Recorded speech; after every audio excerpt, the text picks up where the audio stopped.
Hi, I'm Tom, and I've always had a passion for cheap, fast sailing boats and making them better. I recently purchased this super rare Bethweight high-speed project Trimaran off Facebook Marketplace for just $150. However, unfortunately the first time I sailed it, it sunk. So now I'm doing what I need to do to make it float again, so we can get it back out on the racecourse and see how fast you can go for just $150. Okay, so it's Friday night now. I haven't touched the boat for about a week. I had a shocking cold all week and I didn't really want to be standing out here half dead, coughing and coughing and coughing. So I'm just going to do an easy little job tonight. I hope it's easy. As I said in one of the earlier episodes, this boat, so it's got its sort of daggerboard case or centreboard case. The broken bit is up in there, but the board stops about here. But anyone who's sailed like 420s or 505s and stuff, you'll know that the centreboard gaskets that close this up are so important. For whatever reason, this boat doesn't have them. I believe it was more meant to be like a fun thing you sailed off the beach like a Hobie, so they weren't really worried about that last bit of performance here. But I figure why I'm in here doing all this, considering the flange I've put on top of the centreboard, means that it can't kick back anyway into this slot. There's no point me dragging this slot around. And yeah, Aaron on Sailing Anarchy with the other one said before he filled his, you could hear the water like smashing up into the back of the case. So I don't want that. So what I'm going to do is just quickly get the heat gun and blast some hot air down in there to try and dry it. Had a bit of rain, so everything's soaking wet. And then I'll put the centreboard in from the bottom and yeah, do the next step. Okay, so initially I was going to massively overcomplicate this part. So basically I want to fill the back with the expanding foam, but I want to stop the area around the centreboard getting filled with foam, because that way if this board is too small, I've just got a nice square case to yeah, put a new sort of case insert into. So I thought, how can I make a little dam to stop the yeah, sort of expanding foam running up too far forward? And then instead of 3D printing something real fancy, I thought, why not just get a Domino's pizza box and yeah, cut it up. Oh, that was some ham falling out. Yeah, cut it up into the right width and then make like a little square with like edges, and then kind of just push it in and maybe put some tape on the back of the little wings and yeah, see how we go. So we already know the case is 25mm wide from when we measured it last time. So I'm going to draw a 25mm wide thing at the top, looks like that. One ruler width either side for my little folds.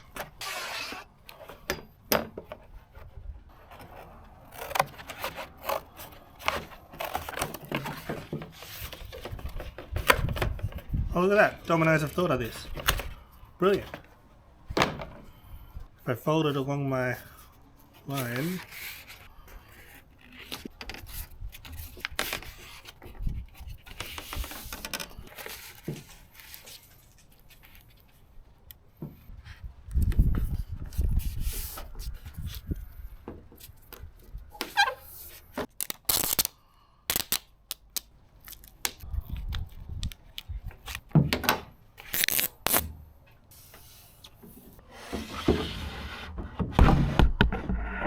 now I'll be able to pull my tacky tape off, I hope.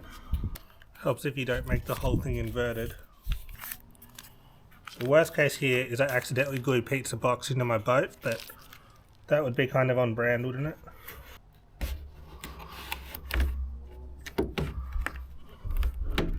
So I've got the proper expanding foam to use. I've never used this before, so we'll see how it goes. I understand you don't need very much, because obviously it expands quite a lot. So I'm just going to go, I don't know how much, maybe like, might start off with say 50 grams of each and then see what happens, because I really don't want it to end up heavy. I want it to just expand and come up the top. So yeah, I think we'll try 50 grams of each, and then we've got 30 seconds to stir it. Then got to pour it in and yeah, see what happens. The truth is a damn hard pill to swallow. I'm reaching out, but all I feel is hollow. I wanna make you work, but all I do is make you worse. The truth is a damn hard pill to swallow. Don't you wanna come on over? Don't you wanna work it out? Don't you wanna love me better, love me better, love me now? Don't you wanna fix our problems. Baby, I can show you how. Don't you wanna love me better, love me better? Okay, so that's that job done. I didn't know how sticky that stuff is. It's like worse than Sikaflex. I learned the lesson that, yeah, once it started to go, just don't touch it, because it was starting to like bubble over on the third pour onto the hull, and I had tape there, but I was worried it was going to go beyond the tape, so I started to push it back. But then as soon as you start pushing, it sticks to whatever you're pushing it with, and then it like pulls big chunks out of it. So then I had to make another batch and pour it in. That's why it all looks a bit funny. So yeah, definitely don't touch it once it started to go off. But besides that, my little bit of pizza box seemed to work pretty well. Don't know if I'll be able to get it out tomorrow, but I'll try. Yeah, but that was sort of the last big job I was kind of stressing with on this project. So yeah, glad to have that out of the way, and the rest of the work's more just yeah, finishing stuff. So don't know what time it is now. 10:30, so probably should go to bed and get back into it tomorrow. Okay, so it's Saturday morning now. I'm pretty happy with how this foam's cured. I'm not exactly sure the best way to cut it, so I'm just gonna use the $39 multi-tool with like the flat blade that I got to cut the deck out. That's right. So hopefully I can just keep that kind of flush on the hull and yeah, cut the foam and not the boat. So yeah, let's see how we go.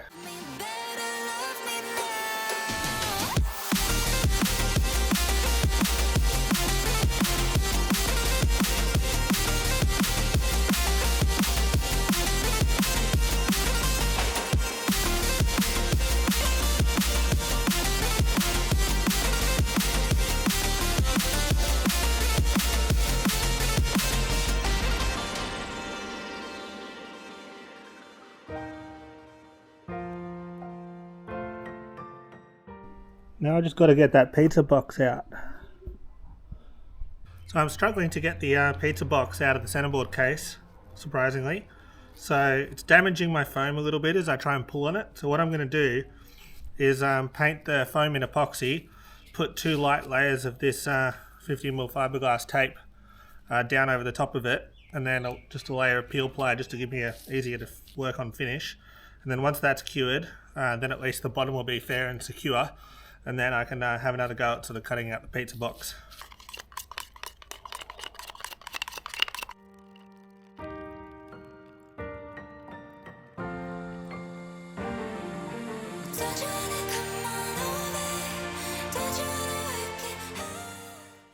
So you remember when I sunk, I might not have actually mentioned it on the video, but the 2 floats had a bit of water in them. The red one was pretty good, but the green one, it leaked like a sieve. So as you can see, down in the bottom there of this tube where it joins into the hull, there's a crack in the fiberglass. So while I've got some resin mixed up for a few other things, I'm just going to get more of those little strips of tape that I used on the centerboard case and just try and fill in that corner. It's going to be a bit tricky. I've tried to like acetone all this off just to dry it and make sure there's not too much salt, but it's a real pain to try and get in there. I'm hoping it'll stick. It'll have to be better. It'll leak slower. So another little 5-minute job I want to tackle is this centerboard head and how I'm going to be able to pull the board up when we get to the beach. Because just imagine it's like the middle of winter, blowing 20 to 25, your hands are numb, and then you come in and you've got to try and wrestle with like this flange and try and get your fingers on the edge of it where I've sanded them smooth and then get the board up. So I thought, why don't I just drill a hole in the middle of it, fill it full of epoxy, and then I can put like a little Dyneema strop with like a little ball on the end, so that I can come to the beach, probably unclip a little clip from the ball, grab the strop, and then just crank it and the board will come out, and it'll be a lot easier to do with cold hands. So yeah, first I'm going to quickly drill that hole, put some tape on the other side, then the resin that I used to fix that float, I'll put some glue powder in it once I'm done, and then yeah, fill this hole, put tape on both sides, let that cure, and then that'll be another little job done. I ran out of Trojan resin, so I've just dug through my random boxes of stuff, and I've got these yeah, old boat coat ones from when I built my sailing canoe in my bedroom. So yeah, it was good stuff back then. That was about 5 years ago, maybe 4. So yeah, we'll see how it goes. It's a 2-to-1 ratio, so I've got to remember the maths are different. It's designed to be a bit more flexible, I believe, and I mainly went with it because I was building a timber boat and it was designed not to smell. So yeah, it didn't stink out the house. So yeah, we'll see how we go.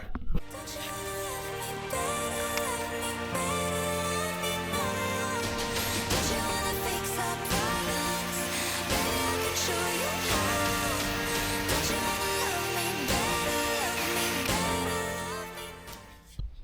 It turned out boat coat stuff was, yeah, very much off. The actual resin was like a solid. So now I've got this old, North System one. So give this one a go.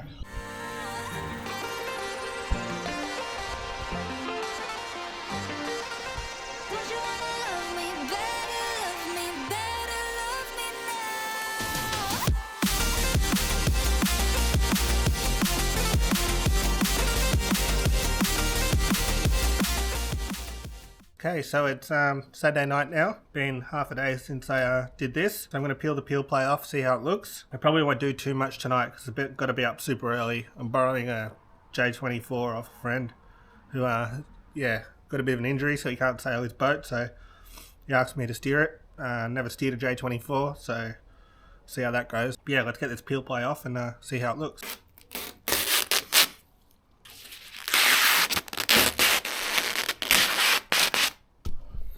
So it turned out okay. It's not great, but I'm going to put some bog over that. Just realised I've run out of cups and I don't really want to head out to the supermarket to get more, so I might just grab some more tomorrow on the way home. Might do some editing now. Yeah, that'll come up alright. That's pretty good. So yeah, that's where we're at. Saturday night, I was editing this video and suddenly it's 10 o'clock and I realised I've got a whole video worth of content already.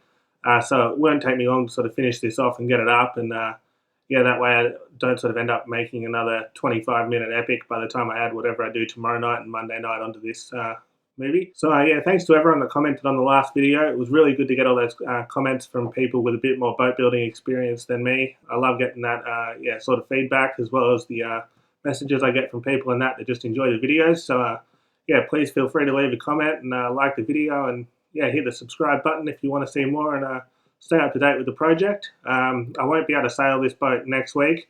I'm going away for an undisclosed reason, possibly to get another boat. And hopefully first sail should be 2 weeks from now if I keep the pressure on and try and finish this off. I knew I forgot to mention something. Last Sunday was probably one of the highlights of my sailing career, right up there with how excited I was when I got my name in Australian sailing in March 2003. So somehow through a friend of mine that I sail 505s with sometimes, I got mentioned on Karate, the sailing podcast, which is, I believe, in the top 4% of all podcasts in the world, probably the biggest sailing podcast in the world. And somehow they ended up talking about my little channel, where I do up cheap boats and have a lot of fun. Because they're sort of right onto this thing about making sailing more accessible and so on. So that was just so cool to get a mention. It does take a lot of hours to do this, as in like 3 hours every night, either working on the boat or editing videos. So so cool to get mentioned by such a massive podcast. So head over to barkarati.com, have a look at episode 260. I believe it's at about 1 hour, 4 minutes and 55 seconds. From memory. I may have told a few people about it this week. So head over, have a listen to that, and thanks to the guys at Bar Karate for the mention.